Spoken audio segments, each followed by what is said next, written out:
بسم الله الحمد لله والصلاة والسلام على رسول الله. السلام عليكم ورحمة الله وبركاته. ما أنت waxaan dadka Soomaaliyeed halkan u soo istaagay in aan ku bogaadiyo farxadda wanaaga ay xusuusta mudan ee ay leedahay maalintii rasuulkeena calayhi salaatu wassalaam oo dhashay mawliidkii waaye maanta hay-adaha dawladda oo dhan waa la fasaxay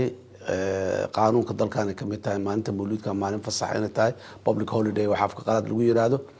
marka dadka Soomaaliyeed meel kasta joogaan kuwa shaqada fasaxa ka ah kuwa kalaba waa ugu hambalyeynayna waana ku bogaadinaynaa maanta oo kale waa maalin xusuus mudan farxad mudan maantii uu dhashay rasuulkeena subhanahu alayhi salatu wassalaam waaye maanta waa maalinta ugu muhiimsan oo inaan soo xasuusano ay tahay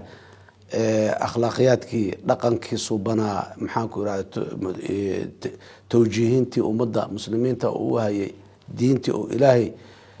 ku soo dejiyay rasuulkeena calayhi salaam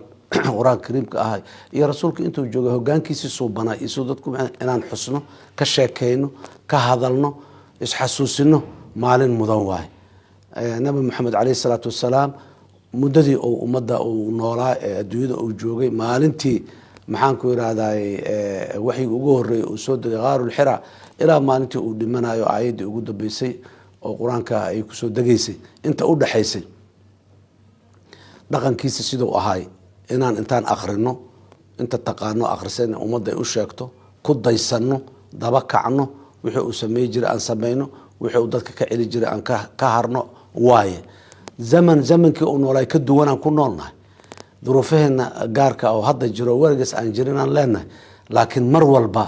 xusuusta nabiga calayhi salaatu wassalaam zaman kastoo aan joognaba waxay ku leedahay dabaqaad iyo raacid iyo dabagelid ku leenahay waxaan rabaa marka dadka Soomaaliyeed inaan xasuusiyo u sheego walaalaha siirada iyo maxaan ku iraahdaa taariikhda rasuulka calayhi salaatu wassalaam yaqaanay in ay walaalaha kale u sheegaan la isdhageysto la maqlo ka bacdina lagu camal falo lagu daysado dariiqiisa subhanahu la maro wuxuu naga rabay aan ka harno wuxuu na farayna aan fartoonaano waa maanta muhiimadda ay leedahay waa maalintaas waa maalin farxad leh waa maalintii ilaahay adduunyadan inuu si kama dambaysa ay u toosto oo ilaahay oo muxuu ahaa awaamirtiisa iyo wanaagiisa uu ku soo degay naxariistiisa ay ku timiday naxariistaas maanta oo kala bilaabatay oo rasuulka dhalashadiisa ka soo bilaabatay inaan ku faraxno inaan qaadano inaan ku daysano inaan daba kacno ayaa waajib nagu wada dhamaanteen dadka Soomaaliyeed meel kasta oo jooga u hambalyeynaya fursaddan laga faa'iideysto fursad tacliimeed fursad xasuusin fursad tarbiya awlaadeena aan ku tarbiyeen waaye fursadda waxa ay leedahay aan uga faa'iideysana hadii aan leeyahay aad iyo aad u mahadsantihiin wassalaamu calaykum waraxmatullaahi wabarakaatuh